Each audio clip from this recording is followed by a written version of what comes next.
Hola y bienvenidos a todos y a todas a esta mesa de debate titulada Inclusión y Arte.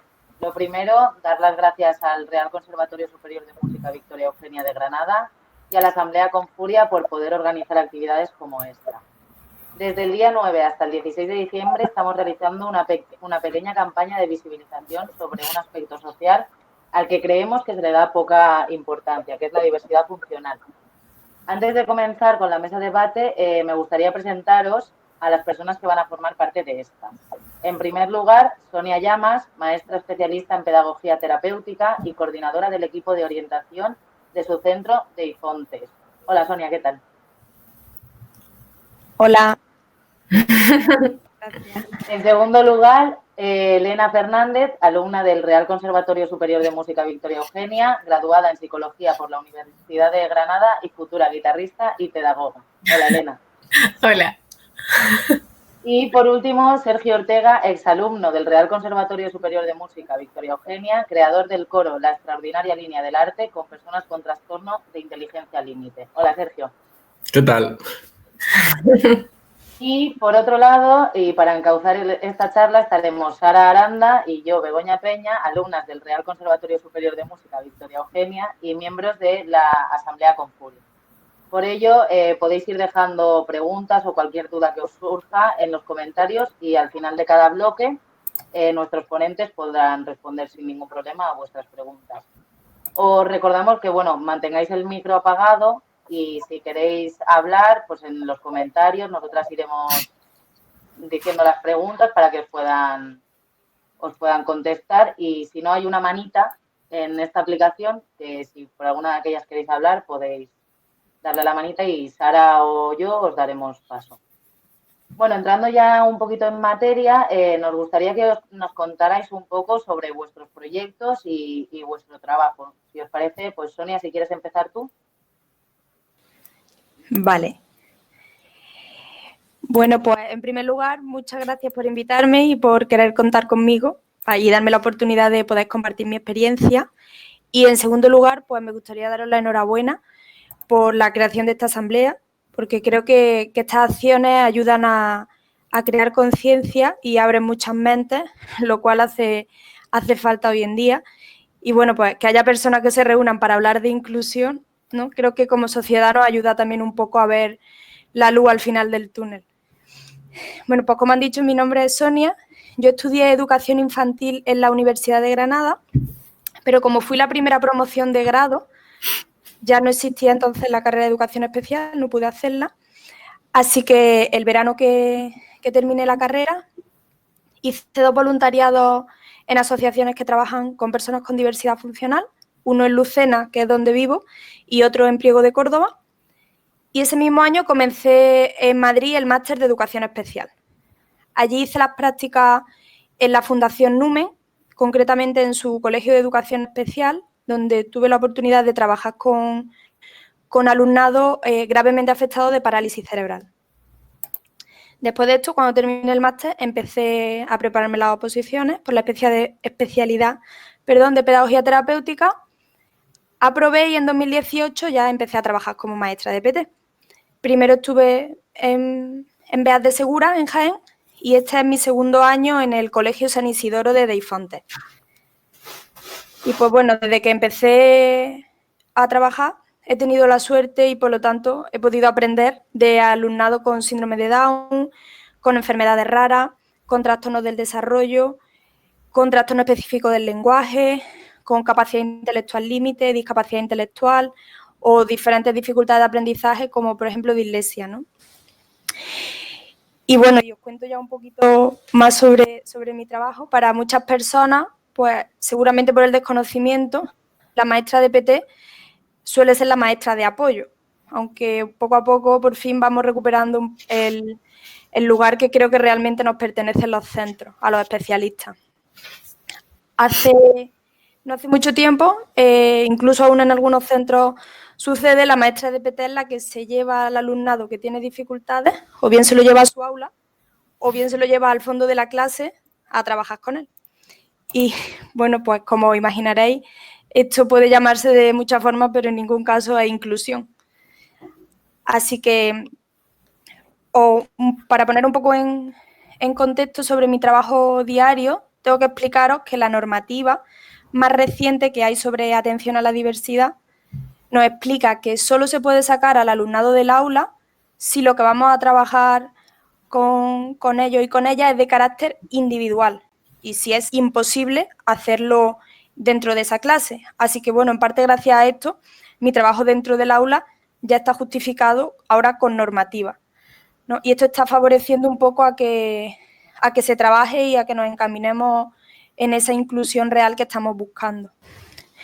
Dentro de mis funciones, pues yo tengo que coordinarme semanalmente con mis compañeros y con mis compañeras para que cada vez que yo vaya al aula, es decir, yo siempre entro al aula ordinaria y trabajo de forma coordinada con el tutor o la tutora o con el especialista del área que tenga la asignatura en ese momento, ¿no?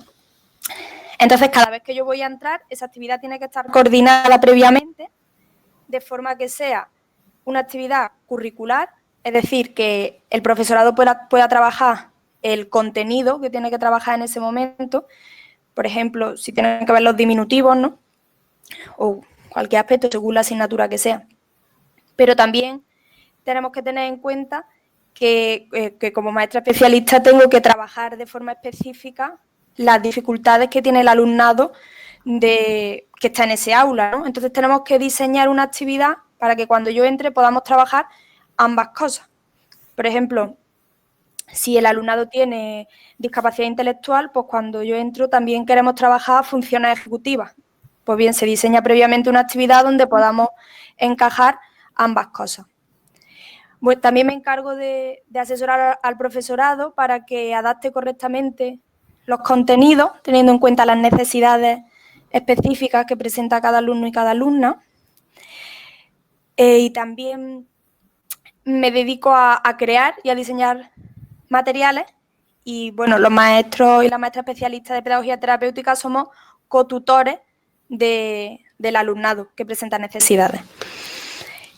Y, bueno, aparte de esto, independientemente de lo que yo hago, que siempre en parte está limitado por la normativa, ¿no? Y por el funcionamiento del centro en el que trabajo, lo que yo procuro y lo que creo que debería de extenderse poco a poco en los centros es y forma parte de la inclusión de la que hablamos, ¿no?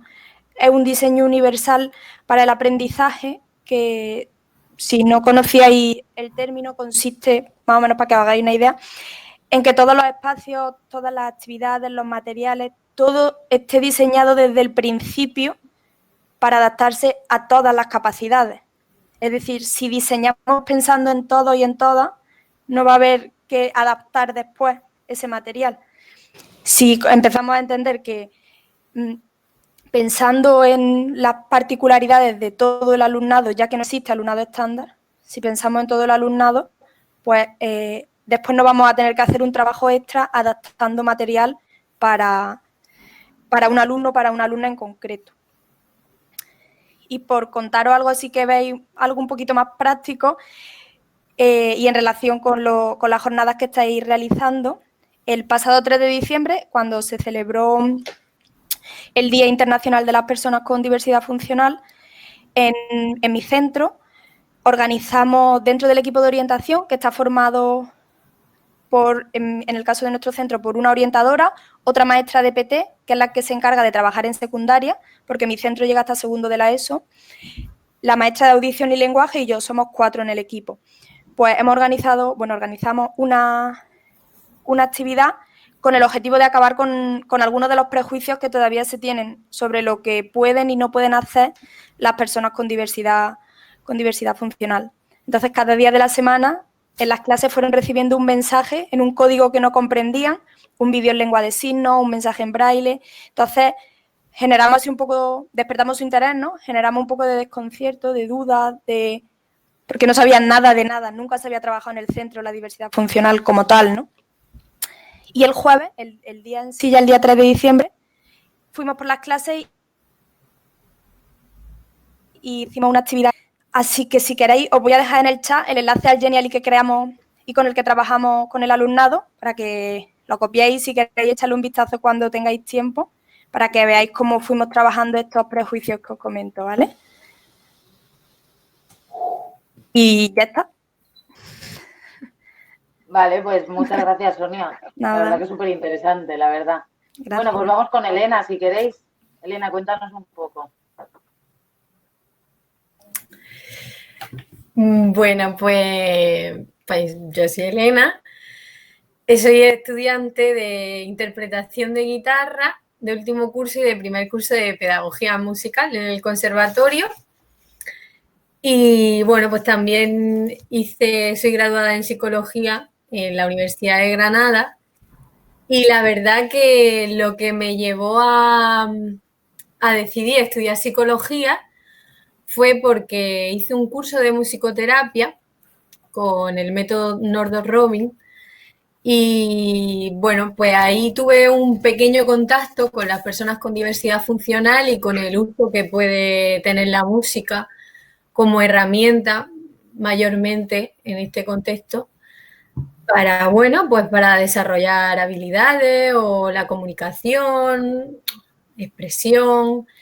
Y bueno, ahí sentí como que mi vocación, que yo en lo típico estoy idealizado, pues yo lo sentí. y bueno, me di cuenta que lo que a mí me llenaba era pues trabajar con este tipo de personas y utilizando la música. Entonces, como me estaba formando en aquel momento en grado profesional de guitarra, pues decidí hacer psicología y bueno, pues curiosamente acabé mis prácticas de psicología en una compañía de danza de inclusión y para mí fue como empezarla, como acabarla con el mismo sentimiento que la empecé, pero mucho más real, ¿no? Porque en esta compañía, que es la compañía de danza vinculado de aquí de Granada, pues hay grupos, se hace trabajo intergeneracional, porque hay grupos de infantil, de junior y de senior, y se mezclan, y además inclusivo, ¿no? Porque hay personas con diversidad funcional y personas que no. Y entonces, pues claro, para mí fue como un gran cambio, ¿no? Porque tú en la carrera pues ves, bueno, pues trastornos, comportamientos, esto significa que tienes autismo, esto significa que no sé qué. Y claro, cuando vas allí, pues fue una verdadera aproximación a este colectivo, duradera en el tiempo. Y a mí me hizo como remodelar mucho la cabeza y me di cuenta que incluso siendo, digamos, un poquito consciente, ¿no? de la inclusión y de todo esto, ¿no? Y incluso sintiendo que es con lo que quieres trabajar y demás, hasta que no haces ciertas actividades con ellos, no te das cuenta de lo que significa la inclusión, de lo que significa el término diversidad funcional. Y entonces, bueno, mi experiencia que yo puedo aportar a este debate, pues yo quiero hablar pues precisamente de eso, ¿no? Desde mi experiencia, porque todo el mundo puede leerse un libro de musicoterapia o saber qué significa ese Asperger o cómo es un niño con trastorno autista. Pero la experiencia de entender de verdad lo que significa el término diversidad funcional y de trabajar con este colectivo de una manera inclusiva, pues lo que creo que me hace estar sentada hoy aquí y me hace muchísima ilusión porque es como un pequeño paso y lo agradezco mucho. Y ya está. Pues muchas gracias, Elena. Y ahora vamos con Sergio, que nos cuente un poquito. Vale, bueno, yo voy a resumir un poquillo. Yo empecé con 18 años, empecé a estudiar magisterio y ahí empecé a hacer cursos y a trabajar de voluntariado con personas con diversidad funcional. Empecé en la Asociación de Síndrome de Down de Toledo, dando clases de música y luego con mi hermana porque mi hermana es profesora de PT y entonces he ido con ella a muchos campamentos en la asociación en ABNA, en Madrid, con personas con autismo, en APAD, que era de Toledo, AFANES también, que es una asociación para personas con diversidad funcional en Toledo también.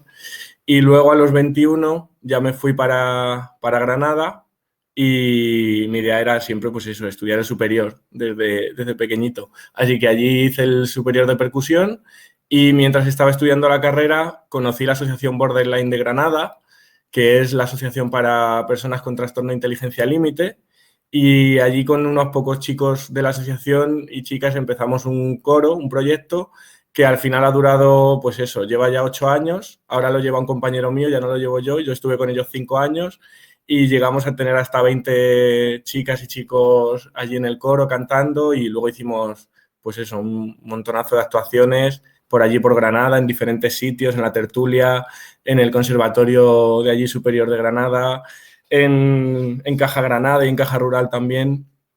Y bueno, después de eso, como mi idea siempre era dedicarme a personas con diversidad funcional y dedicar mi vida un poco a ese campo y siempre desde la música también, pues oposité hace un par de años aquí en Madrid y al final, pues con un poco de suerte, acabé en un colegio de educación especial, que es donde estoy ahora, en San Sebastián de los Reyes.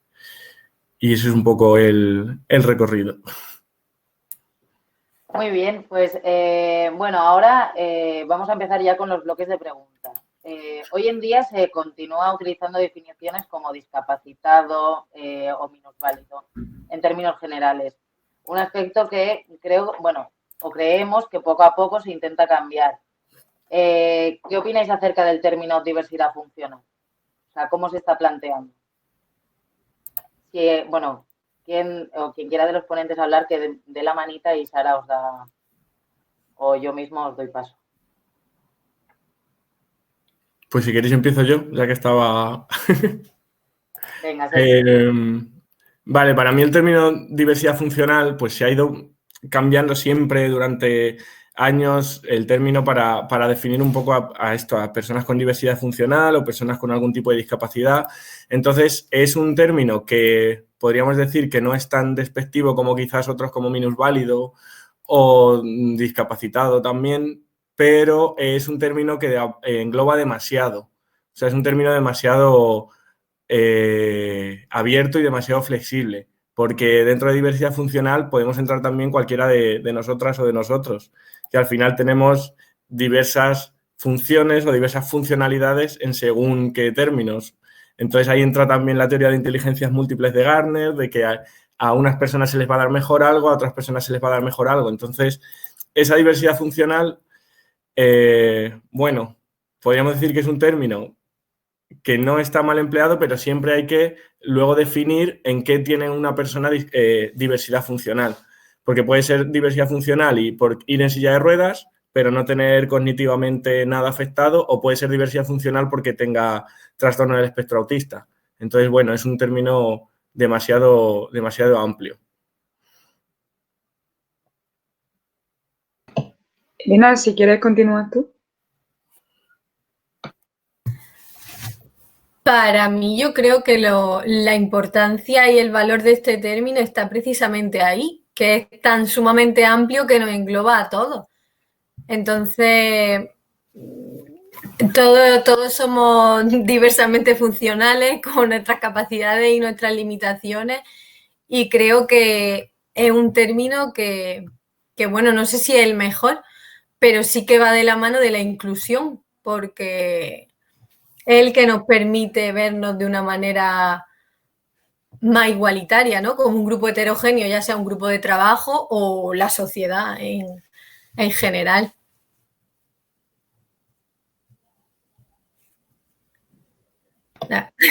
Sonia, si quieres continuar, ¿se ha terminado, Elena? Sí. Vale, a mí también me parece que es un término muy, muy válido porque como... ¿Elena se llama la compañera que hablaba? Porque como ha dicho Elena, creo que nos engloba a todos y a todas. Tampoco creo que a lo mejor en determinados contextos hay que especificar en cuál es el trastorno que tiene la persona o cuáles son sus necesidades específicas, ¿no? Por lo menos en mi ámbito. En algunos momentos habrá que especificarlo, pero creo que a nivel social es un término amplio que sí, que nos puede englobar a todos, pero justamente por eso, como decía Elena, ahí está su valía, ¿no? En que todos somos diferentes y todos tenemos limitaciones, todos tenemos dificultades y cuando haya que especificar cuál es la dificultad que tiene una persona, como puedo tenerla yo o puede tenerla otra persona en, no sé, pues a nivel físico o a nivel cognitivo, si hay que especificarlo, pues se especifica. Pero creo que a nivel social es un término positivo, por lo menos es positivo porque no hace referencia a algo negativo de la persona desde el primer momento, ¿no?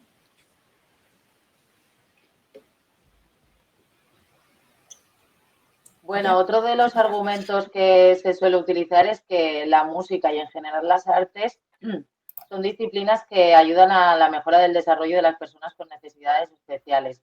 ¿Creéis que el arte es una verdadera herramienta de inclusión?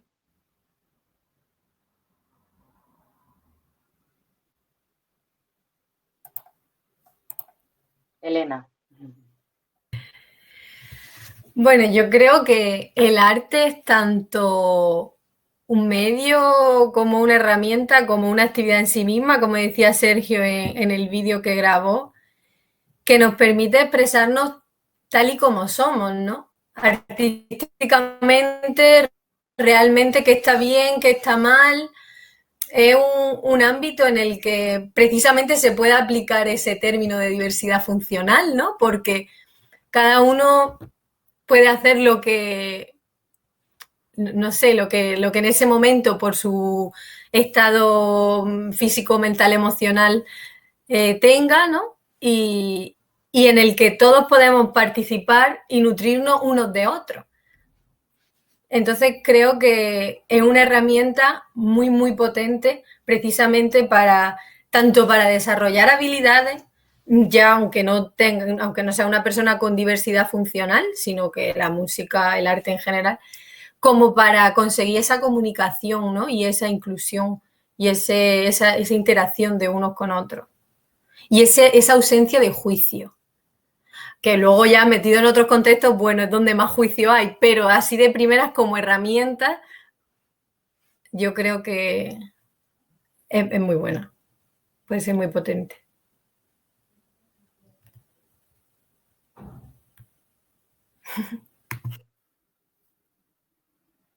Sergio o Sonia.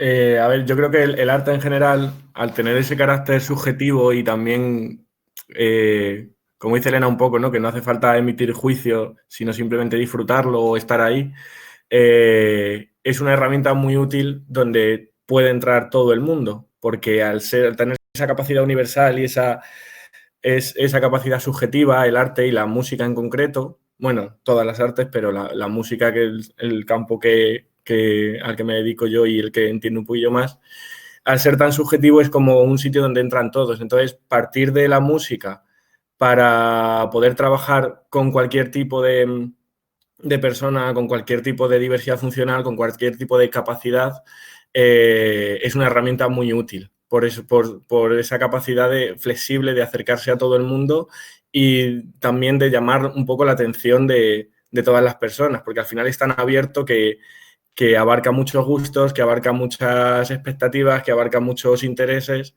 Entonces es una herramienta pues maravillosa para poder trabajar. Y también, por supuesto, es un fin en sí misma. Es decir, que no la veamos solamente como la herramienta o el canal para trabajar inteligencias o habilidades o desarrollar ciertas capacidades, porque en sí misma ya es un fin, aunque sea simplemente como disfrute, que ya es mucho, pues eso es una herramienta súper válida.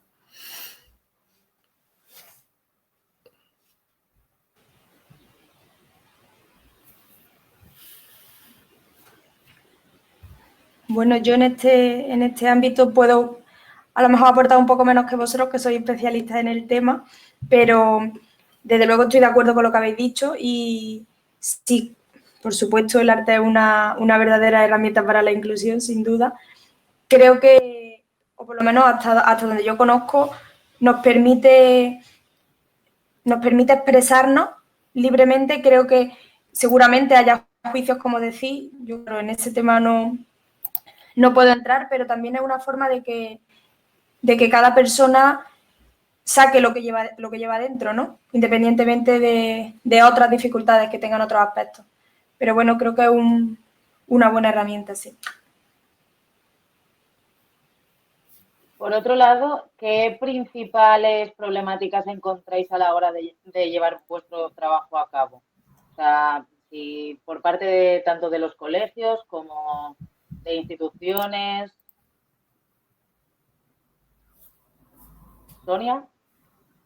Pues yo, a ver, las problemáticas que yo me suelo encontrar sobre todo es porque no hay formación en inclusión, en atención a la diversidad. O sea, a no ser que te hayas especializado, el profesorado, por lo general, hasta que no llega a su aula, un alumnado con alguna necesidad educativa, no se plantea la posibilidad de, vamos, no, al no haberse encontrado nunca en esa situación, pues no trabaja en esa línea. Por eso lo que yo comentaba antes de la importancia de diseñar teniendo en cuenta a todo el alumnado, porque en un aula hoy en día no hay dos alumnos ni dos alumnas iguales. Es decir, que, por ejemplo, el trabajo con alumnos con discapacidad intelectual tienen muchas dificultades de memoria, de atención, pero es que te vas a otro niño o a otra niña que no tienen discapacidad intelectual y por su contexto, por la situación personal que están viviendo en ese momento, tienen dificultades. Entonces yo creo que el profesorado está un poco limitado por el currículo, ¿no? Por lo que nos obligan a hacer en normativa y en la mayoría de los casos, por las editoriales, que son las que vienen a imponer el trabajo en el aula. Los maestros están muy ligados hoy toca la unidad 1, página 30, venga, página 30, 31 y hay que hacer eso, ¿no? Y están muy encerrados en eso y parece que no se les puede sacar de ahí. Claro, un libro jamás se va a adaptar a todo el alumnado. Entonces, para mí, mi principal problemática es falta de formación. Por supuesto, también es falta de interés, porque a lo mejor una persona ya con 40 años, pues cuando hizo la carrera universitaria no recibió esa formación específica, pero ya es tu responsabilidad individual y personal, ¿no? Seguir formándote y querer aprender y querer trabajar para todo el alumnado y no para el alumno o la alumna estándar. Y por otro lado, como os digo, pues a lo mejor, más que la normativa, ¿no? A lo mejor las editoriales a las que se agarra el profesorado y parece que no nos dejan, nos encasillan y no nos dejan salir de ahí. Si un alumno no llega a lo que Anaya, por ejemplo, ha decidido que debe ser la unidad 1, pues ya está, ¿no? No hacemos nada por intentar cambiarlo.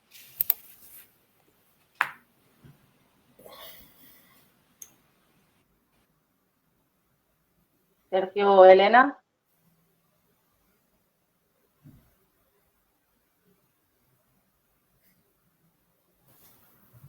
Bueno, lo que tú quieras.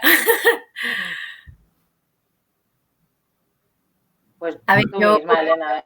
Yo poco puedo decir aquí, vosotros tenéis más experiencia que yo. Lo que yo sí vi en el tema de la danza, a ver, las personas con diversidad funcional en muchas ocasiones necesitan, bueno, en muchas ocasiones, a ver, tienen necesidades especiales, ¿no?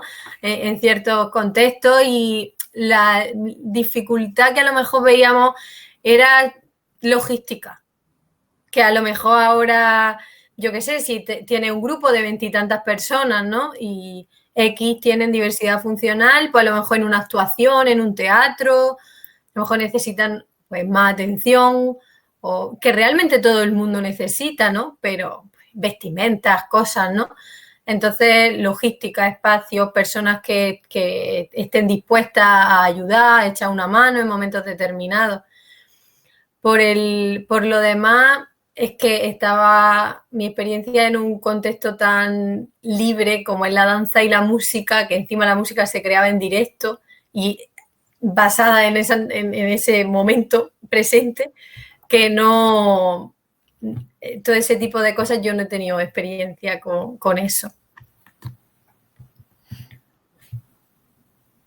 Yo por mi parte en general el problema mayor que veo en cuanto al arte mezclado con la diversidad funcional es sobre todo en la poca importancia que se le da al arte en el desarrollo personal de todo el mundo en general. Entonces, desde la educación o desde las instituciones siempre hay pocos recursos para el arte, siempre hay poco dinero para esa parte porque, y más como estamos ahora viendo cómo está la música y cómo están los grupos de música y la música en directo y las salas y todo, pues nos damos más cuenta. Pero bueno, eso siempre lo hemos sabido, que en nuestro país es un poco así.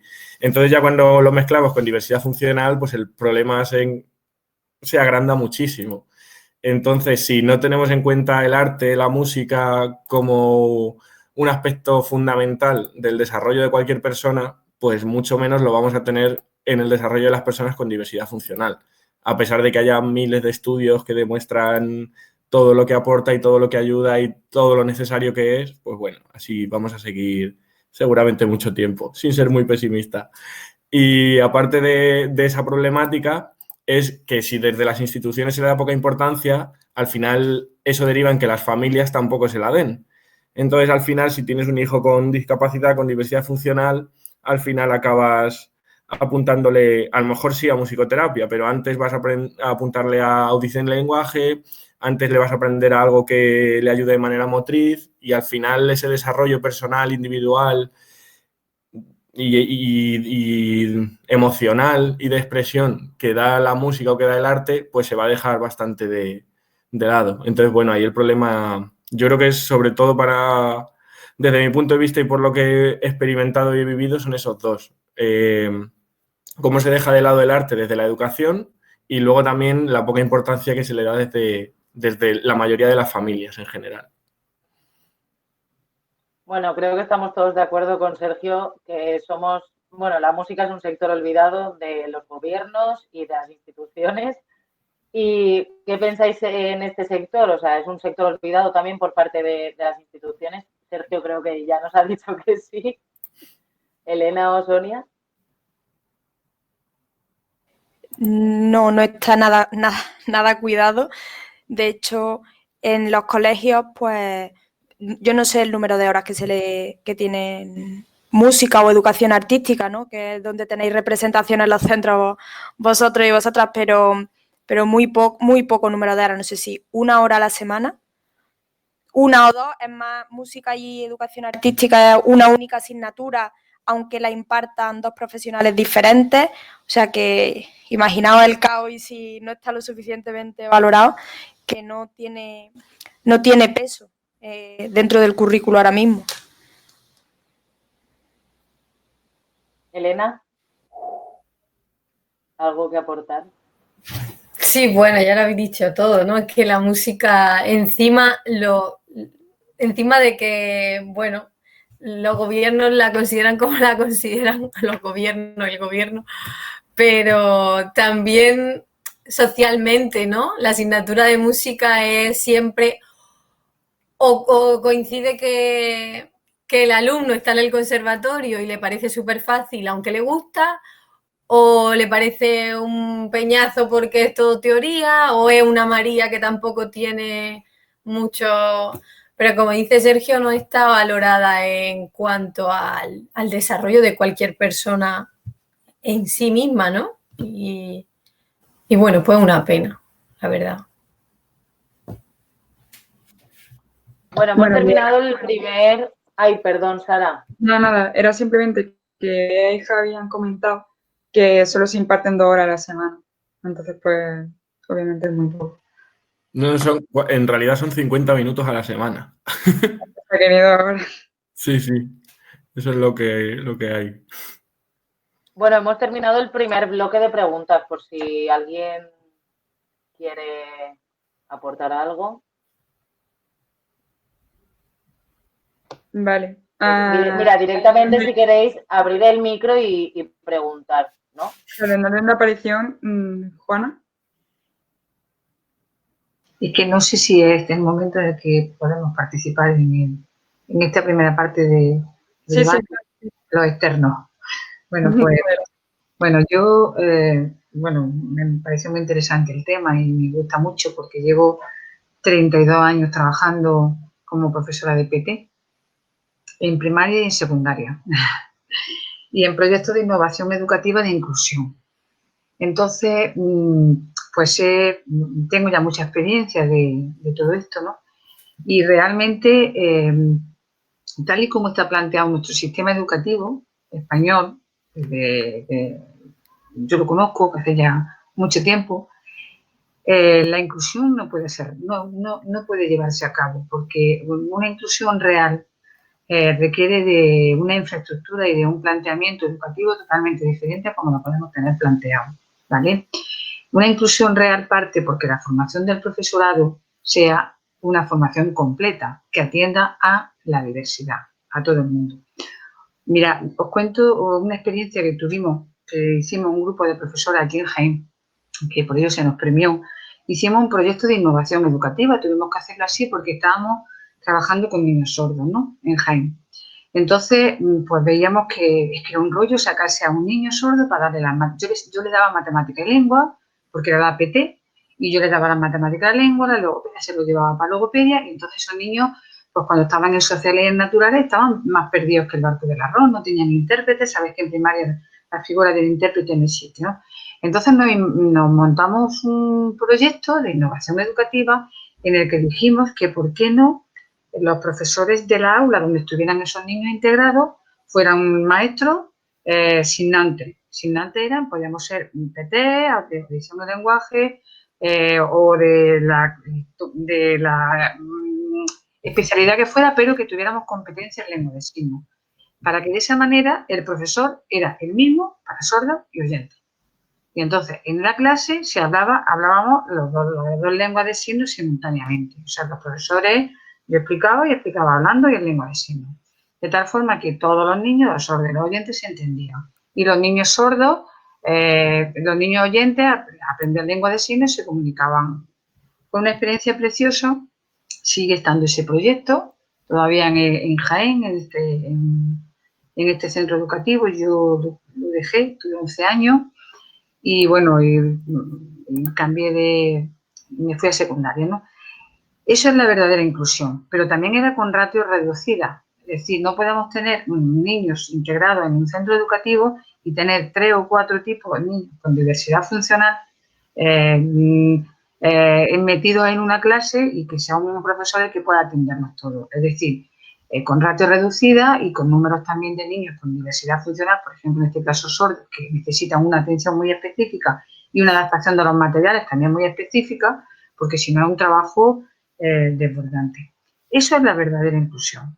Para mí, mi experiencia laboral ha sido esa, y cuando estuve en la escuela rural, que también mi inicio fueron en la escuela rural, donde yo tenía que ser la maestra de los de primero, segundo y los de necesidades educativas especiales que había en primero y segundo juntos.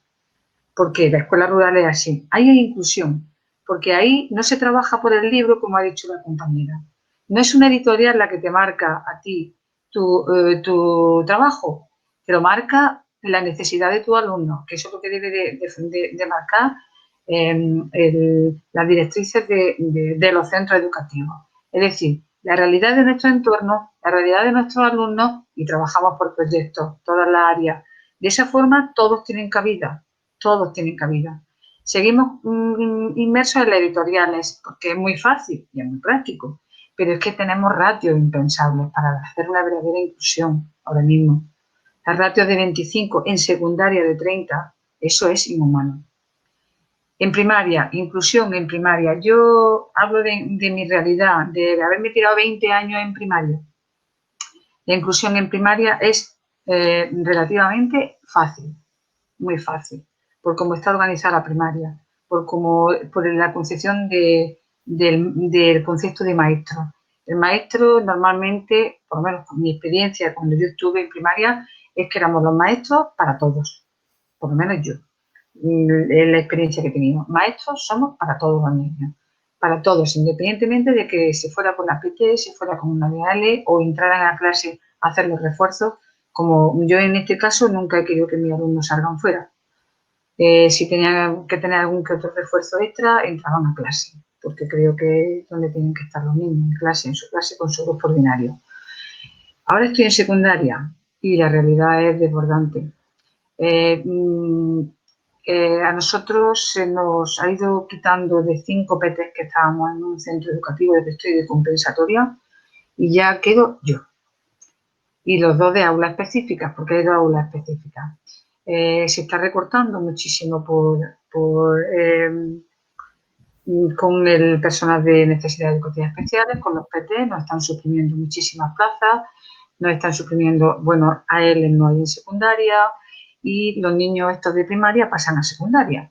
Pero pasan a secundaria con unas edades en las que tienen muchos cambios, una adolescencia, imaginaros, y muchos cambios ellos y los compañeros, y donde ya las diferencias de madurez van siendo cada vez más grandes, con lo cual la inclusión va siendo mucho más complicada. Hay que trabajarla mucho más. Y hay que trabajarla ya no solamente con el alumnado, que normalmente ya casi todos vienen de trabajar con un niño de necesidad educativa especial en primaria, es con el profesorado. El profesorado en secundaria no tiene la percepción ni la capacidad, porque ya en su formación no lo han tenido. Ellos jamás en su vida, en su formación matemático, ha estudiado matemáticas, ni siquiera y ha hecho un curso de 3, ahora hacen un máster, a un año, pero antes hacía un curso de actitud pedagógica no sé si eran de 2 meses, y ya esa era toda la formación pedagógica para enseñar que tenían en secundaria. Pues tú imagínate si encima te meten un niño de necesidades educativas especiales. Si no sabes enseñar, entre comillas digo normales, porque normales no somos ninguno, pues imaginaros los demás. Entonces, los espacios, las ratios, la forma del sistema educativo hacen que no podamos tener un sistema inclusivo y no lo vamos a tener. Meter a un niño en una clase, como ha dicho antes la compañera de PT, al final de la clase, o con la profesora de PT, pero al lado trabajando lo mismo que trabajan, pero haciendo una fichica a él un poquito más fácil, eso no es inclusión. Que eso es lo que nos están pidiendo los inspectores y lo que nos pide educación, que hagamos, pues lo tendremos que hacer. Pero inclusión no es eso. Inclusión hay que cambiar el sistema educativo. Y no con las reformas que se nos ponen educativas, ¿no? Sino con verdaderamente una reforma estructural de todo el sistema educativo, una reforma estructural de todos los centros educativos. No podemos tener un aula de música, que es esto. No hay espacio donde desarrollar psicomotricidad. Está el gimnasio para la educación física. Es decir, una reforma estructural de todo. Y sobre todo un cambio de mentalidad por parte de los profesionales y de mentalidad por parte de los políticos que tienen que hacer los cambios y las leyes, ¿no? Por ahí empieza la inclusión. Y bueno, esa es un poco mi experiencia. Os voy a decir una cosa, porque cuando habéis tratado el tema de la diversidad funcional, yo he preparado una tutoría específica a los alumnos de mi centro educativo para distinguir lo que era discapacidad y diversidad funcional. No sé si conocéis un artículo de una madre que le escribió explicándole a la gente por qué había que cambiar el término de discapacidad por diversidad funcional. Esta mujer se llama Carmen Saavedra y el artículo se llama El poder de las palabras. Y entonces dice una cosa muy chula que yo dice que hay que cambiar el término de discapacidad, porque dice, podemos definir como personas con discapacidad aquellas que no tienen ciertas habilidades para hacer ciertas cosas, ¿no? Es por tanto que es más auténtico decir diversidad funcional, porque precisamente consiste esta característica. Diversidad funcional significa funcionar de forma diferente. Y efectivamente, un niño en silla de ruedas anda de forma diferente, funciona de forma diferente. Una persona con un andador pues va a funcionar de forma diferente. Una persona que habla en lengua de signos habla de forma diferente, funciona de forma diferente, pero no es discapacitado, simplemente funciona de forma diferente. Todos funcionamos de forma diferente y ahí tenemos que llegar. Y bueno, ya me callo. Esa es mi opinión. Bueno, muchísimas gracias. Creo que ha sido una aportación súper completa. Y damos pie a Marita, que creo que ha sido la segunda persona que levanta la mano. Sí, bueno, Juana, muchas gracias. O sea, me ha gustado mucho lo que has dicho y estoy súper de acuerdo contigo.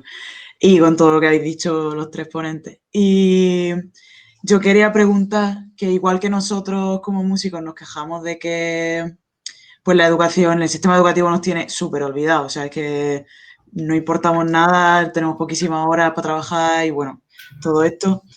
Que si pensáis que el colectivo con diversidad funcional no solo está olvidado, sino que muchas veces las personas con diversidad funcional salen perdiendo con los cambios que se intentan poner en educación. No sé, ¿cómo consideráis que se trata a las personas con diversidad funcional dentro de los centros educativos y si pensáis que estáis como olvidados también en ese sentido?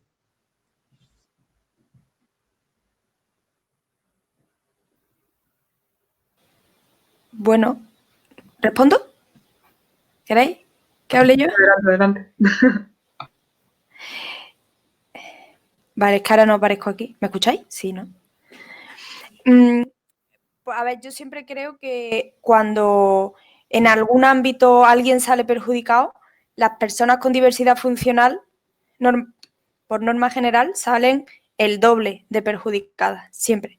Siempre, por ejemplo, cuando durante el confinamiento se hablaba de volver a nuestras casas y sí, damos las clases online, siempre, ya os digo, hablando de un alumnado estándar, siempre pues debe ser que en todas las casas hay un móvil por alumno o por alumna, una tablet, un ordenador y en la mayoría de los casos pues no es así. De hecho, el centro en el que yo estoy trabajando ahora es de compensatoria, el contexto sociocultural es bajo y yo he estado trabajando con el alumnado con diversidad funcional a través de un móvil y había un único móvil en casa.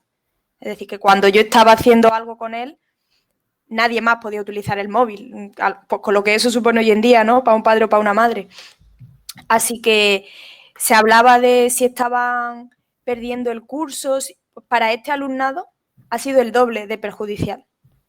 O sea que sí creo que cuando ocurre algo, cuando hay algún cambio que nos perjudica, normalmente a ellos son los que salen perdiendo, pero mucho más que el resto. Aunque yo siempre creo que está en los profesionales que trabajamos con el alumnado compensar las dificultades y compensar ese desajuste social que puede haber algunas veces, que no debería ser así, por supuesto. Está claro que debemos luchar porque la legislación nos respeta a todos por igual, que en los centros todos tengamos el mismo valor, pero la realidad al final es otra. Entonces, podemos conformarnos con lo que tenemos o podemos los profesionales luchar e intentar compensar en la medida de lo posible, por supuesto, esas dificultades. Yo podía haber dicho que cómo voy a trabajar con un móvil si el alumno, como lo he tenido, no sabe leer o no sabe escribir o que le mando. Bueno, pues hemos conseguido trabajar, hemos conseguido estar en contacto, hemos conseguido hacer actividades y al final tampoco se trataba de ir superando el currículo, ¿no? O sea, de aprender una cosa a otra. Al final es que ese alumno se sintiese también en contacto, que sintiese que su maestro, que su maestra estaba al otro lado de la pantalla, no se sintiese solo o sola y supiese que le estábamos esperando en el cole en cuanto se volviese a la normalidad. Y bueno, esa ha sido mi experiencia, al menos. Te he puesto el confinamiento de ejemplo porque creo que ahí se ha visto muy claro también cómo salen perdiendo estas personas siempre, ¿no?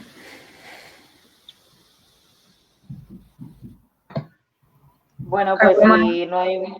Perdón, ¿hay más preguntas, Sara? No, creo que no, por eso iba a decir si alguien tiene alguna pregunta y si no pasamos al segundo bloque, si os parece. Bueno, pues continuamos. Pues el segundo bloque ya va más centrado en los conservatorios.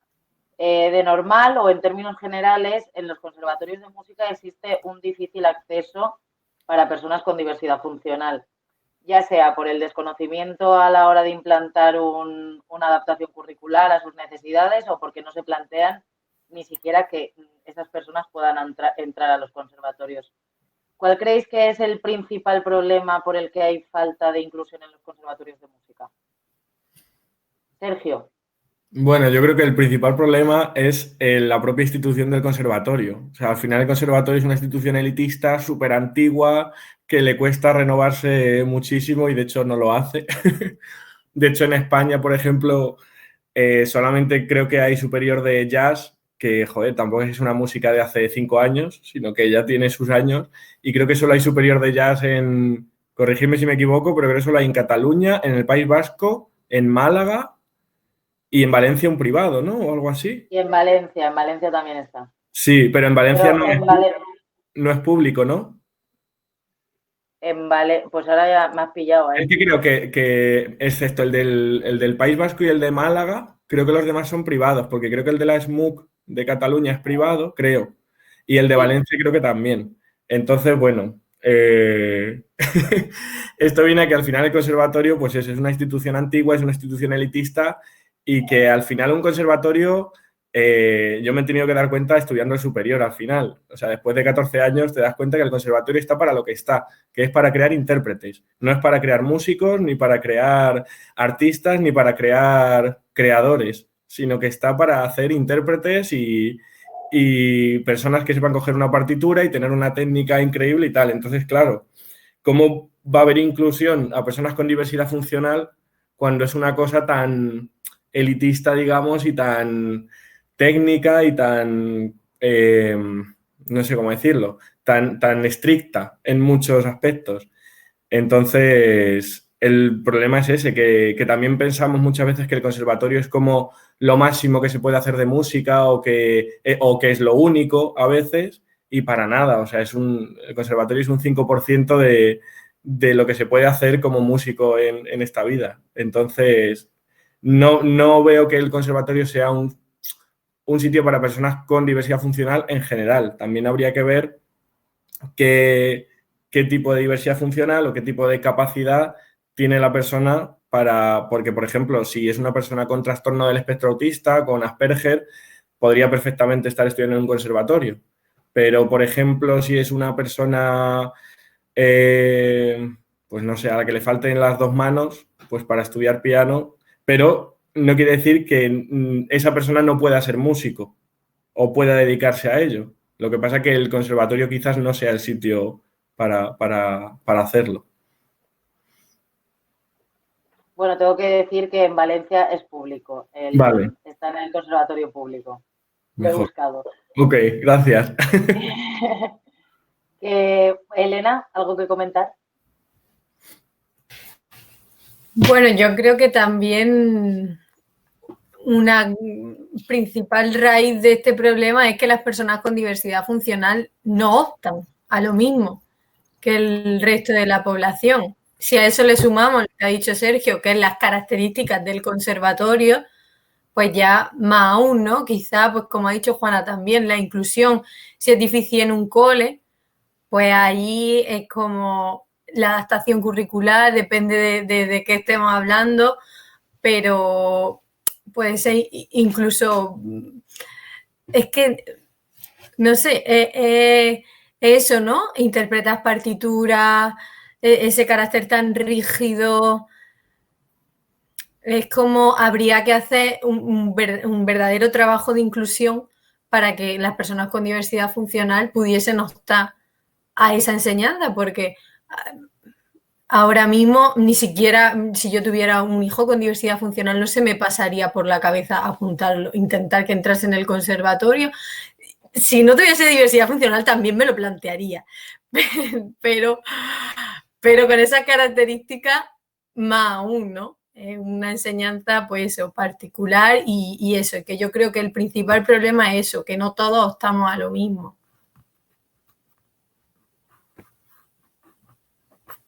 Bueno, yo creo que esto va un poco también en la línea que ha dicho Sonia antes de la formación del profesorado.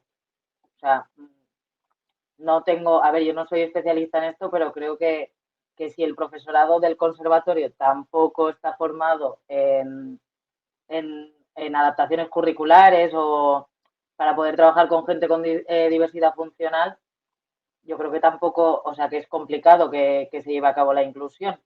¿Y creéis que hay algunas propuestas que se os ocurran a vosotros que se podrían implantar en los conservatorios para que por lo menos se convirtieran en inclusivos o que alumnos con diversidad funcional pudieran estudiar? Para que pudieran estudiar, por ejemplo, música, ¿no? Claro. Claro, para mí la solución está en que ahora mismo existen para personas con diversidad funcional o musicoterapia o nada, porque solamente hay eso. Y también teniendo en cuenta que ahora mismo las escuelas de música sí que van saliendo escuelas de música cada vez más modernas, con metodologías diferentes, con profesorado más formado, incluso formado en el extranjero, que no tiene por qué ser mejor, pero bueno, a veces sabemos que aquí estamos un poco chapados a la antigua. Pero la cosa está en que esas escuelas al final se van a regir por los mismos patrones que un conservatorio, que son los que van a marcar la pauta, y los estudios elementales, los estudios de grado medio y de grado superior. Entonces, yo creo que una de las soluciones sería como crear centros de enseñanza o metodologías de enseñanza musical diferentes, completamente diferentes a lo que venimos viendo toda la vida, que de hecho a día de hoy seguimos en escuelas de música públicas y privadas con una metodología que es de hace 200 y 300 años, que falta darles con la regla a los niños y, o sea, les enseñamos música y les tenemos sentados en silla. Quiero decir, tiene muy poco sentido eso cuando estamos trabajando, por ejemplo, ritmo, o estamos trabajando la melodía o el compás y les tenemos sentados en sillas. Entonces, habría que crear centros de enseñanza diferentes y también hacer un poco como esa visibilidad de la capacidad creadora y artística que tienen todas las personas con y sin diversidad funcional.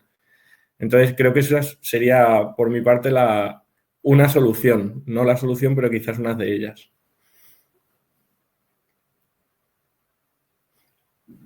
Sonia o Elena. Bueno, yo dentro de la institución poco puedo aportar porque no la conozco, ¿no? Pero es verdad que si a lo mejor nuestra intención es hacer ver al resto por qué el conservatorio no es inclusivo, se me ocurre, ¿no? A nivel arquitectónico, que es quizás donde puedo aportar algo, pues hablaba con María José el otro día que la puerta principal no es accesible a personas que tuviesen que acceder, por ejemplo, en silla de ruedas, no solamente porque quieran o porque vayan a formar parte del alumnado del conservatorio, sino porque vayan a ir a veros a vosotros en algún momento, ¿no? Entonces, pues creo que por ahí también se empieza. Creo que también es importante aterrizar y decir, bueno, pero ¿qué está en nuestras manos? ¿No? Porque podemos, hay muchísimas cosas que cambiar y por supuesto, crear metodologías nuevas, pues es súper importante. Yo creo que por eso el profesorado está dentro de esto, ¿no? Porque queremos cambiar las cosas y queremos que las cosas se hagan de forma diferente. Pero ahora mismo, si tenemos que decir que está a nuestro alcance, pues podemos hacer visible, en primer lugar, que el conservatorio no es accesible a una persona que esté en silla de ruedas. Debería ser accesible, en primer lugar, de forma arquitectónica. Que si yo voy a ir a inscribirme, pueda llegar hasta allí. Y si llego, pueda comunicarme, ¿no? Y pueda hacerlo y me entiendan y yo sepa hasta dónde tengo que ir. O sea, que a nivel de estructura también hay que... Y eso, bueno, está en nuestra mano, no quizá modificarlo, pero sí visibilizar que el conservatorio no es accesible. Elena, bueno, eso es algo que desde la Asamblea y junto con otra asociación del conservatorio vamos a presentar para que se convierta en un centro accesible a cualquier persona. Elena, ¿tienes algo que opinar sobre esto? ¿O darnos alguna propuesta? Bueno, pero pues en realidad la propuesta, como dice Sonia, más tangible que yo ahora como Elena puedo hacer, hace referencia a eso, ¿no? A lo que estoy viendo en mi día a día, a que simplemente yo tuve un esguince en el pie, tuve un mes con muletas y lo pasé mal de estudiar en el conservatorio. Entonces, simplemente eso, que parece muy tonto, pues no lo es. Pero en general creo que primero un cambio, ¿no? Un cambio de metodología, como ha dicho él, pero también invertí en recursos, ¿no? Algo tan tonto como ha dicho Sonia, lo del pictograma, pues tonto o listo, no sé, pero algo que tampoco es tan difícil, pues como ese tipo de cosas, o incluso incluir personal, si es que los profesores no tienen esa formación tan completa como deberían tener, pues igual que en un cole se invierte más o menos recursos, ¿no? Pues los conservatorios que es como que ni se pasa por la cabeza, ¿no? Incluir a lo mejor una persona de apoyo, ni siquiera en primero de elemental, que dice, bueno, no me tengo que ir al superior. Pero yo qué sé, ni siquiera un primero acercamiento a la música, pues como ha dicho Sergio, al final, o musicoterapia, o te vas a una academia que no quiera perseguir lo mismo que el conservatorio. Entonces, creo que al final es invertir en recursos y cambiar un poco pues, la metodología y la manera de pensar y de hacer que tenemos, que no es inclusiva. Bueno, sí que es cierto que yo creo que cada vez están saliendo más escuelas, pero tienen que ser en el ámbito privado, que están trabajando de forma diferente, que son más inclusivas, que tienen profesores de apoyo, tienen más recursos, pero ya te tienes que ir al ámbito privado. No vas a encontrar en el ámbito público un sitio donde se lleve a cabo la atención a la diversidad ni nada. Bueno, hemos acabado este bloque de preguntas. Sara. Pues Ana ha levantado la mano, ¿no? ¿Quiere aportar algo?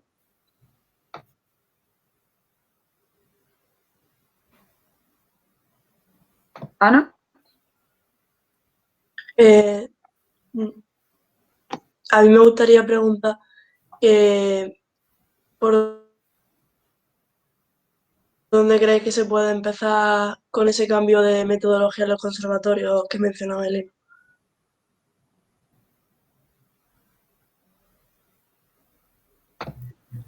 ¿Alguno quiere responder en concreto? ¿Elena? ¿O... Vale. No se pregunta. Bueno, yo creo que va en relación a lo que ha dicho Sonia de hacer de primera un método que no tengas que cueste tanto trabajo adaptar a una persona con necesidades educativas especiales, ¿no? Entonces, si diseñamos una metodología que sea más inclusiva, que a efectos tangibles eso, pues depende del caso, también puede ser más o menos fácil, ¿no? Pero yo me refería a que vaya encaminado a eso, ¿no? A que simplemente yo creo que es diversidad también en la manera de una partitura. No siempre la partitura se tiene que aprender, pues, sentada, leyendo y sabiendo solfeo, ¿no? Igual puedes adquirir los mismos conocimientos de otras maneras que se adapten más a las características del alumnado que haya en general. Entonces, a eso me refería. Y si ya nos hacemos más hincapié en personas que tengan unas necesidades más concretas, pues sí que convendría o bien una formación del profesorado o bien apoyo para esos casos, siempre persiguiendo la mayor inclusión posible. ¿Alguno más quiere aportar algo? ¿O damos paso a la siguiente pregunta? Andrea, Andrea. Sí, era, digo, te quedo la parte, por eso. Andrea, te he visto tranquila. Vale, perdón. A ver, yo quiero aportar un poco una visión desde un marco legal, ¿vale? Un conservatorio está reglado bajo las enseñanzas de régimen especial. Entonces, por ley, las enseñanzas de régimen especial no pueden hacer adaptaciones curriculares significativas. Esto, a ver, las no significativas, están las no significativas y las significativas. En las no significativas, que son los que los conservatorios elementales y profesionales podemos hacer, la programación no elimina ni cambia elementos del currículum, pero puede afectar a la metodología y a la evaluación, objetivos, contenidos y todo esto. Sin embargo, las significativas modifican de manera más acentuada todos estos objetivos, contenidos, criterios de evaluación, competencias, etc. ¿Qué pasa? Que en un conservatorio elemental o profesional esto no se puede hacer. Que yo creo que es lo que una persona con diversidad funcional necesitaría. Yo plantearía dos vías. Una, ampliar el tiempo en que una persona se puede sacar un grado elemental o profesional para que podamos hacer a lo largo de más tiempo los mismos contenidos, objetivos y criterios de evaluación y metodología dentro de una adaptación no significativa alargada en el tiempo, porque evidentemente yo he tenido compañeros ciegos que han tenido que abandonar la especialidad porque es que no podían, simplemente por tiempo. Entonces yo creo que eso, por base legal, podíamos empezar por ahí. Y luego, evidentemente, como los compañeros habéis indicado, utilizar metodologías adaptadas al siglo XXI.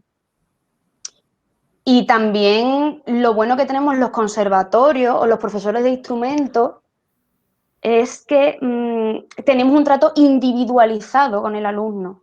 Entonces tenemos, y encima de una hora generalmente, eso nos da muchas claves para saber cómo funciona. Vale que no tenemos formación, pues a nosotras no nos dan formación en diversidad funcional y estaría de putísima madre, vamos. Pero sí podemos conocer al alumno o alumna y de qué manera puede funcionar. Entonces yo creo que partiendo de una modificación del plan de estudio donde se alargue o donde se permita alargar el tiempo para tener los contenidos y los objetivos que necesitamos cualquier profesional de la música, creo que sería una base importante. Es cierto que como la música, bien ha dicho Sergio, está mal evaluada, al gobierno no le interesa, porque están dando hablo siempre en un marco de un conservatorio profesional o elemental público. Se está gastando un dineral porque son unas enseñanzas muy caras, objetivamente muy caras, donde la ratio por instrumento, profesor de instrumento y alumno es 1:1. O sea, es que es carísimo. Por eso nos limitan los años. Básicamente eso. Entonces, partimos de que en España estas enseñanzas no están valoradas ni para nosotros, ni para personas sin diversidad funcional, no sé cómo expresarme bien a estas alturas, ni como para personas con diversidad funcional. Es cierto que, a ver, yo no entiendo de diversidad de funcionales. Yo he trabajado con 2 casos dentro de mi, que luego si hay espacio pues puedo compartir algo del trabajo, donde su diversidad funcional permitía, tanto por condiciones físicas como por condiciones cognitivas, permitía esa adaptación. Yo doy clase de piano, ya está. Les permitía, pero es cierto que habrá grados de diversidad funcional donde quizás ni siquiera la prueba de acceso al conservatorio, porque encima tenemos una prueba para acceder, o sea, que no vaya a pensar que esto es... ni siquiera la pueden pasar por su grado de diversidad funcional. Ahí yo estoy súper de acuerdo en temas de colegio privado, musicoterapia, evidentemente, porque la manera más cercana para acercar la música a este tipo de a esta población, básicamente, y que les pueden suponer algo positivo. Pero en un marco público donde tenemos está tan encasillado tanto en tiempo como en eso, lo que ya he comentado, en las adaptaciones, es muy, muy, muy, muy complicado.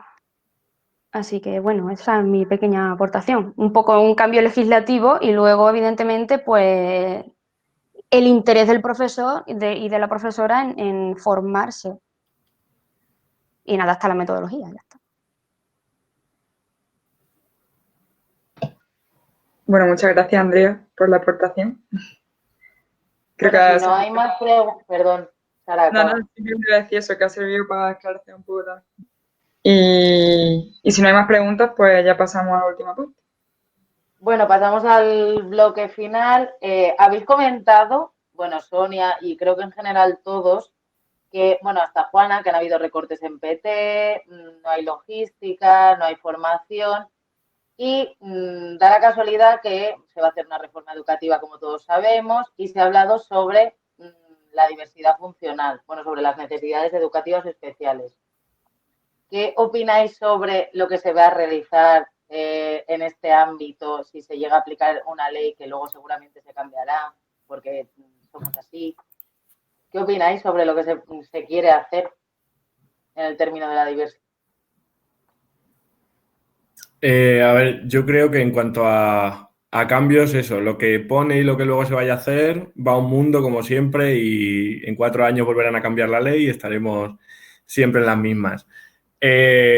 Por lo que pone la ley, que al final es la disposición cuarta, que es un párrafo que yo creo que mucha gente tampoco se ha tenido la preocupación de leerlo, sobre todo muchos que salen en contra o que salen a favor o qué tal y qué cual, y hay muchísimo ruido. Al final lo que pone es que van a dotar de más recursos a centros ordinarios para personas con diversidad funcional que se puedan aprovechar de ir a un centro ordinario en lugar de tener que ir a un centro especial, puedan hacerlo. Esto es el caso de un montonazo de alumnos y un montonazo de familias que se ven obligados a llevar a su hijo a un colegio de educación especial cuando a lo mejor no es el sitio más indicado para su desarrollo, para su formación. Evidentemente, en ningún sitio pone en esa ley, porque es algo que sería completamente imposible e inviable, que los centros de educación especial vayan a desaparecer. Porque, por ejemplo, yo estoy trabajando actualmente en un centro de educación especial y de todos los alumnos que hay, quizás un 5%, un 10% se pudieran aprovechar de ir a un centro ordinario. Para el otro 90% sería completamente imposible. Entonces, en ningún caso, no creo que ningún gobierno ni ninguna mente llegara a proponer que se fueran a cerrar estos centros de educación especial y menos públicos, porque además la mayoría de las familias tienen muy pocos recursos, la mayoría. Entonces, al final lo que dice que es dotar de más recursos a centros ordinarios, pues si al final lo hacen y tal, pues sería estupendo, porque al final es, pues eso, dotar de más recursos y más apoyo y PTs como por ejemplo Sonia, que a lo mejor se ven ahí desamparadísimas en un centro ordinario y la tienen ahí en la última fila, que suele pasar mucho a muchos PTs, pues se le daría más apoyo, más herramientas, más material y más personal, imagino, para poder hacer esa transición. Bueno, como has dicho, sí que hubo un montón de revuelo acerca de van a desaparecer los centros de educación especial. Pero nada más usando a personas con diversidad funcional para hacer esa campaña, cosa que ya era, claro. En fin. Sonia, levanta la mano. Sí. Yo, pues, completamente de acuerdo con lo que ha dicho Sergio. Creo que mucha gente ni siquiera se ha parado a informarse sobre lo que dice la ley, que como dice es un párrafo muy cortito, no dice nada de que se aparezcan estos centros porque es inviable, porque hay necesidades educativas tan específicas que tienen algunos alumnos y alumnas que no es factible atenderlas en un centro ordinario.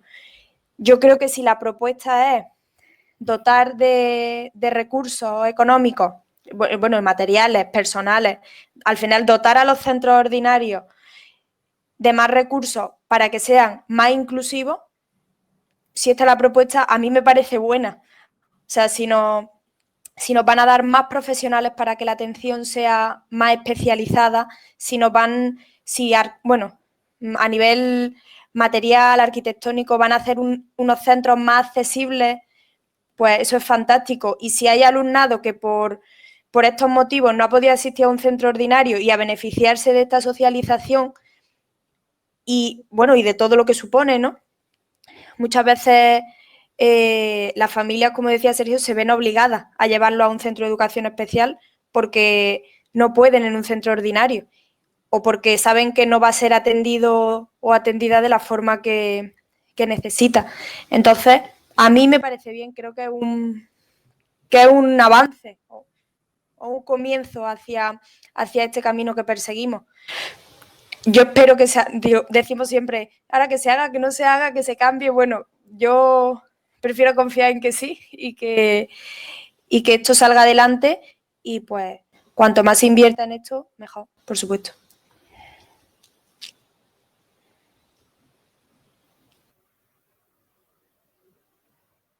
Elena, ¿quieres comentar algo? ¿O... Poco más puedo aportar, pues yo pues que genial, que yo vivo en un pueblo y que veo la falta de inclusión en los colegios y veo la problemática de familias que se plantean si seguir llevando a su hijo a un colegio público o aunque no sea lo que más le conviene o a mejor le parece, pues tenés que meterlo en un colegio de educación especial. Entonces, todo lo que sea invertir y mejorar, pues claro, como lo voy a ver, pues maravilloso. Ya, pues como se haga, pues bueno, lo veremos. ¿Sonia? Sí, es que se me había olvidado decir una cosa que quería decir, que creo que siempre hacemos referencia a que si el alumnado va a un centro ordinario, se va a beneficiar, de hecho yo acabo de decirlo, ¿no?, de esa socialización o de los beneficios que pueda tener esto, pero es que creo que a la inversa también es muy beneficioso, es decir, que alumnado con diversidad funcional asista a centros ordinarios, y que esto supone que es a donde va la mayor parte de la población, esto supone que todo el alumnado puede aprender de todo, ¿vale? Y que si en mi centro yo veo a un alumno o a una alumna autista con ciertas peculiaridades, por ejemplo, ¿qué te digo?, la sensibilidad a los ruidos, es decir, el hecho de que en un centro no suene la campana para que al niño no le suponga un problema y se encienda un alumno, sensibilizar a todo el alumnado con este tipo de aspectos me parece fundamental. Esto es lo que va a hacer y va a contribuir a que luego socialmente todos y todas formemos parte de esta sociedad inclusiva que buscamos, ¿no? Así que quería decir eso, que he dicho solamente que se iban a beneficiar ellos, no, pero es que se beneficia todo el mundo si el alumnado con diversidad funcional se integra en los centros ordinarios. Bueno, yo creo que estamos todos con Sonia, pensamos lo mismo. Y bueno, para concluir, ¿creéis o pensáis que en pleno siglo XXI existe un rechazo por parte de la sociedad hacia personas con diversidad funcional?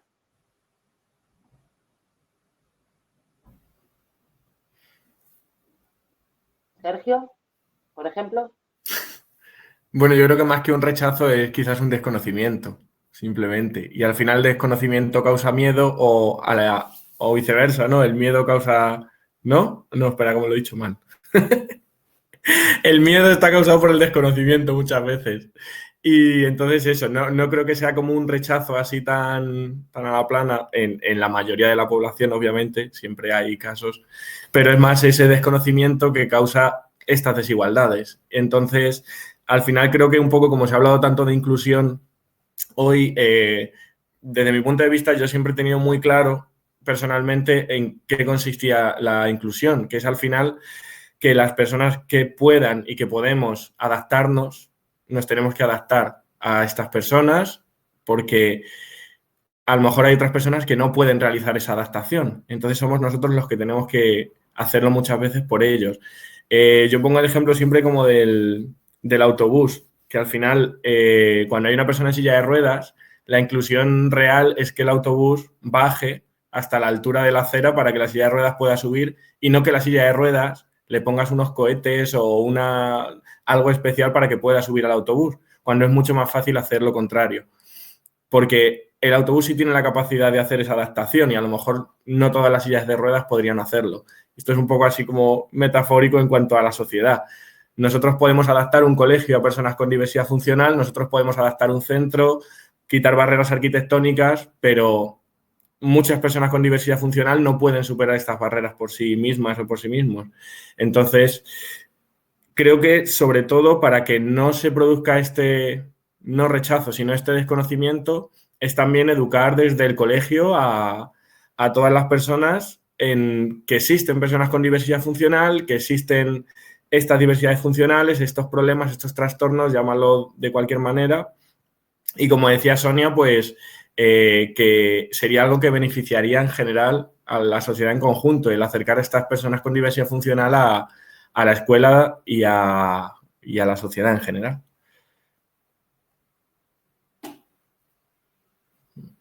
Elena.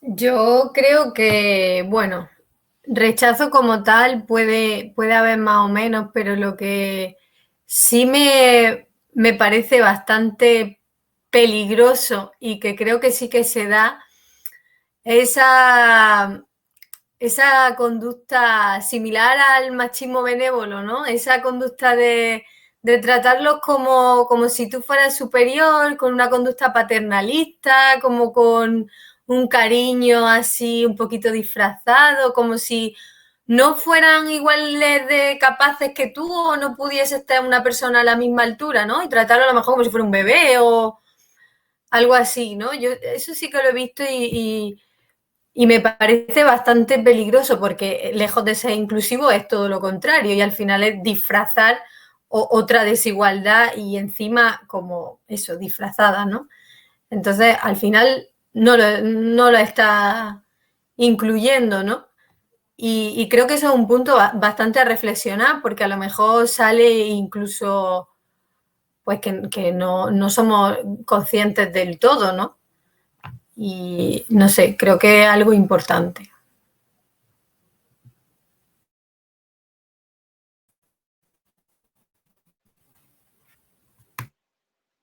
Sonia.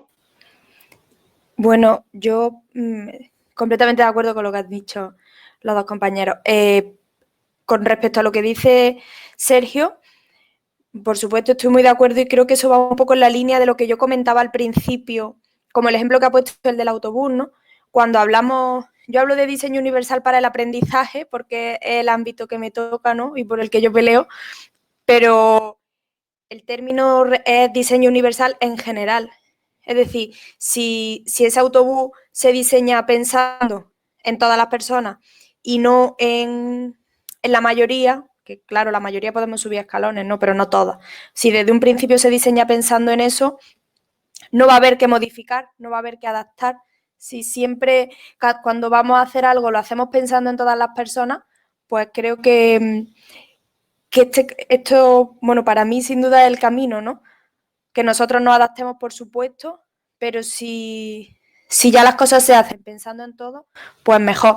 Y con respecto a lo que decía Elena, pues yo creo que también es muy importante, la base está como para todo en la vida, igual que podemos eliminar ese machismo benévolo, por lo menos lo intentamos desde la aula, también lo hacemos con este tipo de conductas y este tipo de comentarios. La actividad que os comenté al principio, que hemos trabajado, que trabajamos la semana pasada en la aula, iba precisamente sobre esto, ¿no? Con la intención de, más que aportar conocimiento sobre diversidad funcional, porque al alumnado de 6 años o de 10, pues a lo mejor no le interesa, ¿no? Y siempre tienes que ir a por lo que a ellos les llama la atención. La actividad iba enfocada en los prejuicios que tenemos. ¿Qué crees que puede hacer? ¿Crees que una persona con discapacidad visual puede viajar a Nueva York, no? Y todos, no puede viajar a Nueva York. Entonces, le explicamos por qué se equivocaban y siempre desde la realidad, es decir, no todas las personas pueden hacer todo, a lo mejor no quieren hacerlo, a lo mejor es verdad que está limitado. Una persona ciega total, no puede conducir.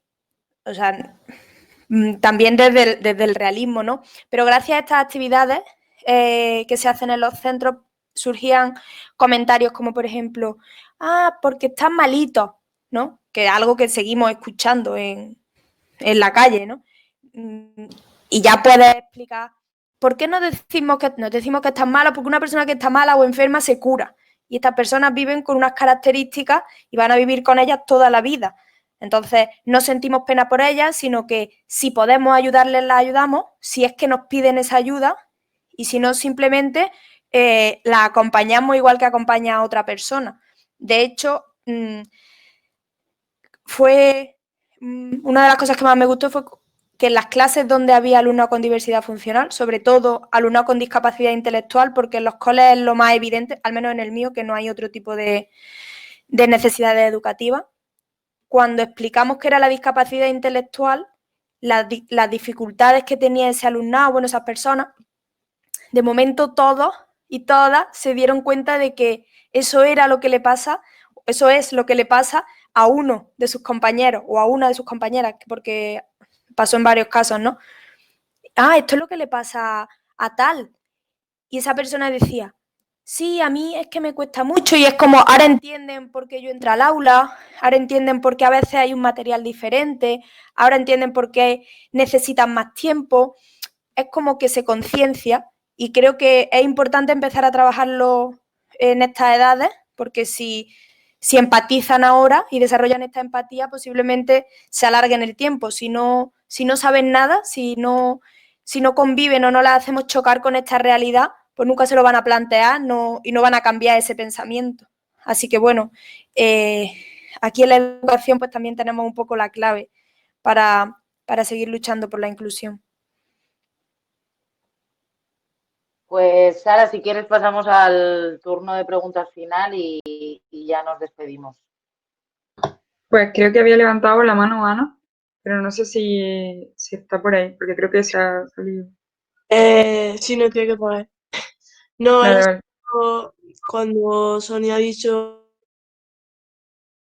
lo de que con lo de la ley nueva que facilitará que personas con diversidad funcional estén en colegio y por tanto estén mucho más en contacto con el resto de niños de lo que ocurre hoy en día, pues nada, comentar que sí, que eso es una realidad y que aunque todos pensemos que sí, yo en cuarto de la ESO, en mi clase, había un niño con autismo y realmente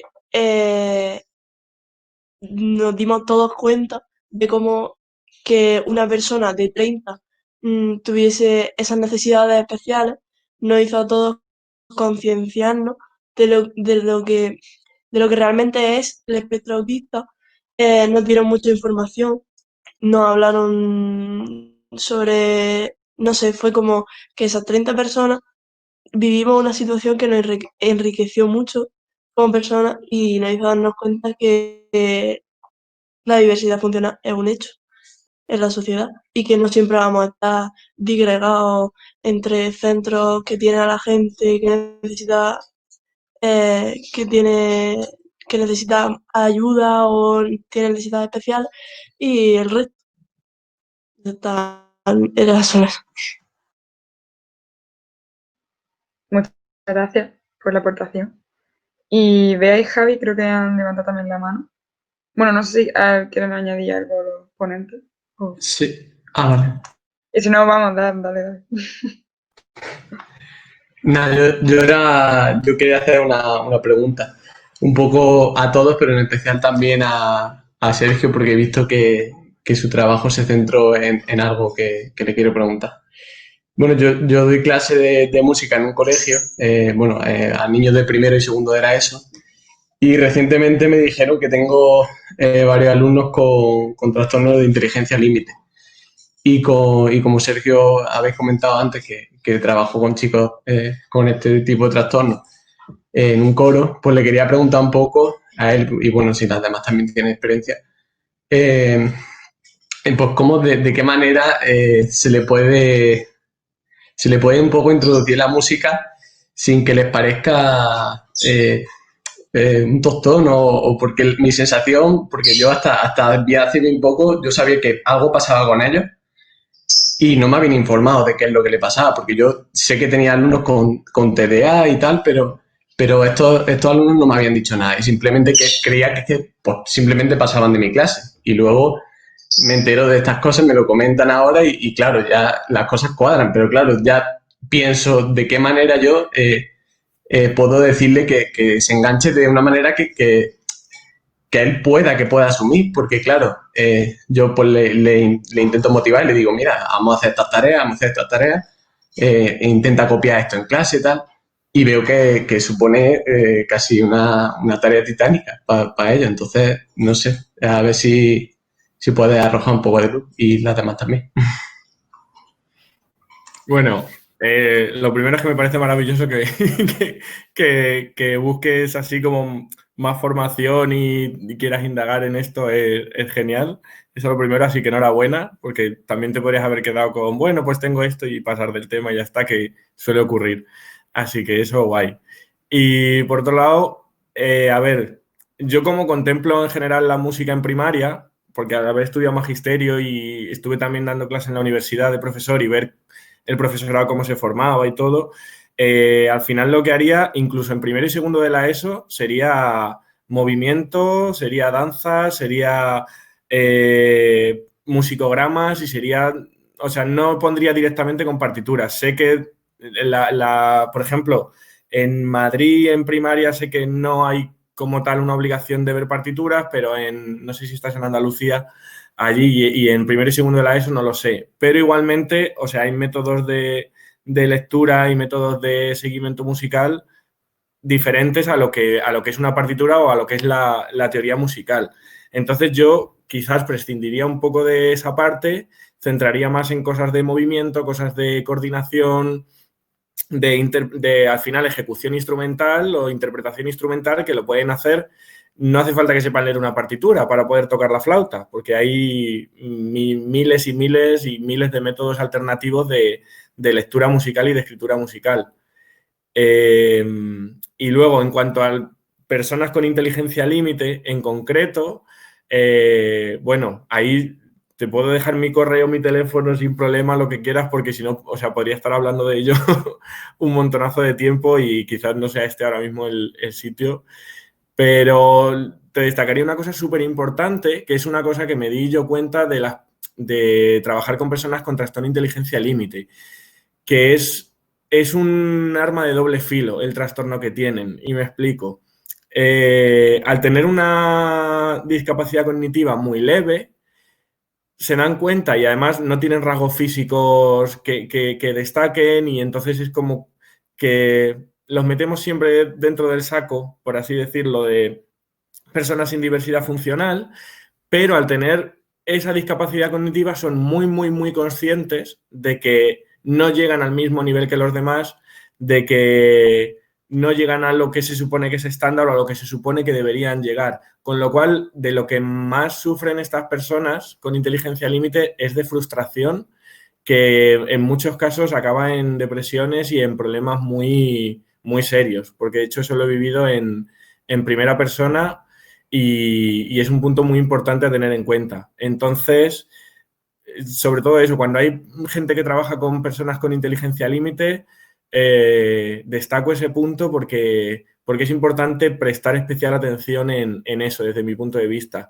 Y ya te digo que cualquier otro tipo de información o lo que necesites, o métodos alternativos de música, o por ejemplo, cómo estructuraba yo una clase con ellos o lo que hacía con ellos para que estuvieran ahí participando, pues cuando, vamos, te dejo o te lo pasa a Elena o lo que sea, el correo y lo que necesites. Perfecto, muchas gracias. A ti. Damos pie, levanta la mano Juana y después Sonia. Bueno, yo solamente hacer una aportación a lo que acaba de decir el compañero, que me ha gustado mucho. Mi experiencia después de 30 años, y yo he trabajado con todas las diversidades funcionales que hay, todas.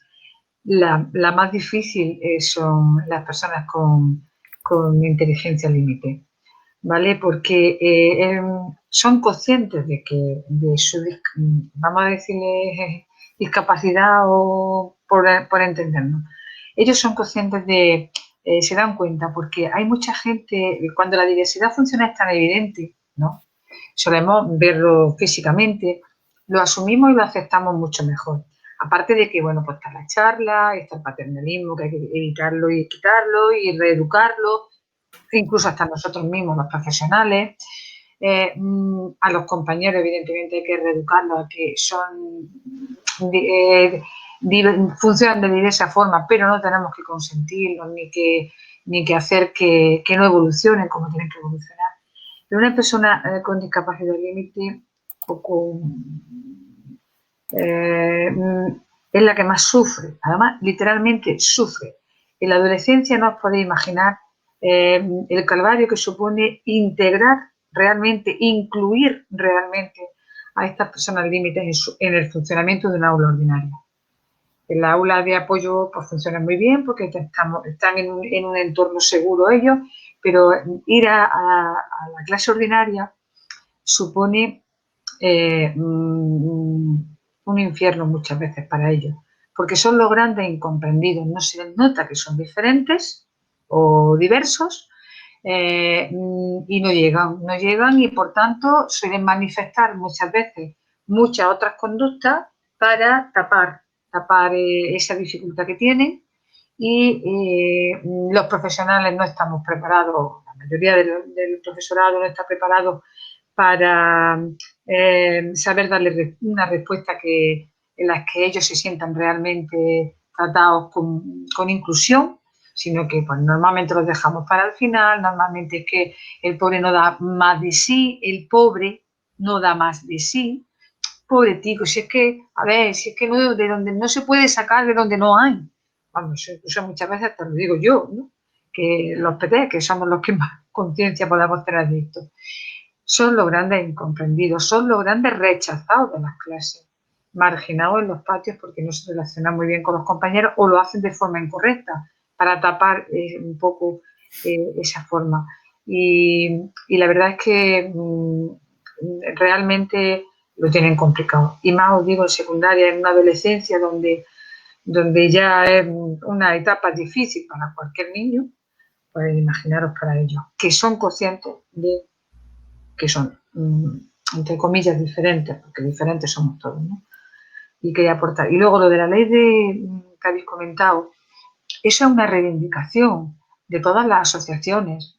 Ese artículo que está puesto ahí, además está puesto, como habéis bien dicho en el artículo, es una reivindicación de muchísima gente, de muchísimos padres, una lucha de muchísimos años que hay ahí detrás que nunca se valora y también de muchos profesionales, porque realmente la escuela tiene que ser un lugar para todos, porque todos juntos vamos a aprender más, como habéis dicho, porque todos somos necesarios en esta sociedad, todos, independientes, porque todos tenemos discapacidades, todos tenemos distintas capacidades, todos tenemos, en nuestra vida vamos a tener diversidades funcionales a miles en nuestra vida, todos. Y por tanto la escuela tiene que estar, y la escuela pública tiene que estar abierta a todos y a todas, porque es un derecho. Distinto es que haya circunstancias, y siempre las va a haber, que nunca van a poder estar, nunca escuela pública va a poder dar respuesta, porque es realmente difícil. Yo ya hablo, por ejemplo, en entorno, yo trabajo en la escuela rural. En una escuela rural, yo tenía, los maestros rotábamos en 5 pueblos, aldeas, 5 pueblos, pueblos de sierra, aislados, donde, pues bueno, nunca se le va a poder dar respuesta a una necesidad que surja en un sitio tan remoto, ¿no? Pero la escuela tiene que ser para todos y creo que tenemos que luchar por eso. Nosotros, los que estáis empezando ahora, los que ya vamos a terminar dentro de pocos años de trabajar en este sistema educativo y las familias. Creo que es una reivindicación que no se puede utilizar por cierta ideología política para hacer campañas y encima que eso sea como algo malo. Van a desaparecer los colegios de educación especial, por favor, van a desaparecer, se van a incluir dentro del sistema educativo que es el que tiene que estar dando respuesta a todos y a todas. Y por derecho. Y esos padres tienen derecho a elegir el centro educativo de sus hijos. Y por derecho hay que dárselo, aunque cueste. Y eso va a costar, económicamente va a costar lo que ellos ni se imaginan. Se lo han puesto y ni se imaginan lo que puede costar eso. Que después ya de aquí, del dicho al hecho hay un trecho. Que yo ya llevo unas cuantas leyes de educación. Pero sí tenemos que seguir luchando por eso y reivindicando eso. Y ya. Bueno, muchísimas gracias por la aportación. Y Sonia, si quieres continuar tú. Yo quería responderle al compañero que había preguntado.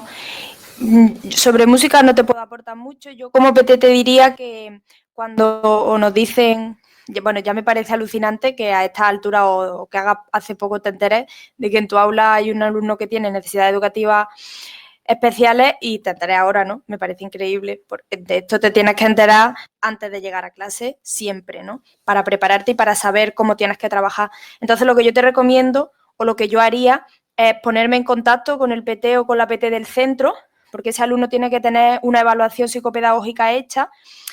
Lo que han dicho, lo que han aportado con respecto a que a nivel general sufren y que por supuesto, y es algo que debes valorar y que debes de tener en cuenta. Yo además añadiría, ese niño o esa niña va a tener unas características concretas, porque no hay dos alumnos con capacidad intelectual límite iguales, porque es que no hay dos personas iguales. Entonces yo me iría al PT o a la PT o a la orientadora o al orientador del centro, del instituto en este caso, que te digan cuáles son los resultados de esa evaluación, dónde tiene dificultades, qué le cuesta a ese alumno o a esa alumna hacer, ¿no? Ahora que ya sé esto, me voy a mi trabajo diario. ¿Qué objetivo persigo y qué opciones tenemos para alcanzar ese objetivo? Yo ya te digo que de música no entiendo, pero he escuchado a Sergio decir muchas cosas que suenan muy bien. Es decir, el objetivo lo podemos conseguir de muchas formas, pues no... Yo lo que veo es que vamos a buscar la forma que más se adapte y que mejor responda a las características que sabemos que tiene este alumno, ¿vale? Pero para mí informarse y bueno, conocerlo a nivel individual, por supuesto, porque no hay dos personas iguales, pero saber cuáles son sus dificultades para tenerlas en cuenta a la hora de trabajar. Vale, muchas gracias. Nada. Pues no hay más aportaciones. ¿Alguien quiere aportar algo más? Pues entonces damos por finalizada esta primera mesa redonda sobre la diversidad funcional y el arte. Muchísimas gracias a todos por todas las aportaciones que habéis hecho, a los ponentes y, bueno, de verdad a todos los que habéis entrado y que creo que ha sido una mesa bastante productiva que nos sirvió a todos un montón. Y nada, que ya nos conocéis, nos conocemos y que seguimos en contacto. Y nada, que muchísimas gracias de nuevo. Pues yo por mi parte es un placer muy grande y os doy las gracias de verdad por hacer estas cosas ahí desde el conservatorio, que además el de Granada lo necesita y mucho. Un empujón de modernidad y de frescura un poco. Así que de verdad enhorabuena y gracias por el trabajo que estáis haciendo. He dejado mi correo en el chat por si al final Bea y Javi o quien lo necesite, pues ahí estoy, ¿vale? Bueno, también deciros que, bueno, se ha grabado toda la mesa de debate, entonces se va a subir a alguna plataforma. La encargada de la plataforma es Marita. Y nada, de nuevo, muchas gracias. Gracias a la Asamblea también a todo el equipo que ha organizado esto y al conservatorio también le vamos a dar las gracias. Y ya está. Muchas gracias a todos. Ha sido un placer. Gracias. Igualmente, encantada de conoceros. Bueno, yo solamente deciros que sigáis trabajando y luchando por los cambios. Los cambios se hacen desde donde cada uno esté. Vosotros ha tocado estar ahí ahora como estudiantes, futuros profesores. Tenéis en vuestras manos el poder reivindicar y cambiar. Y yo animo a que lo hagáis, a los que ya estamos trabajando desde nuestros trabajos. Y así es como se hacen los cambios. Cada uno donde esté y aportando cada uno nuestro granito de arena. Así que seguir luchando por la inclusión, porque eso va a hacer que nuestro mundo sea un poquito mejor, por lo menos alrededor.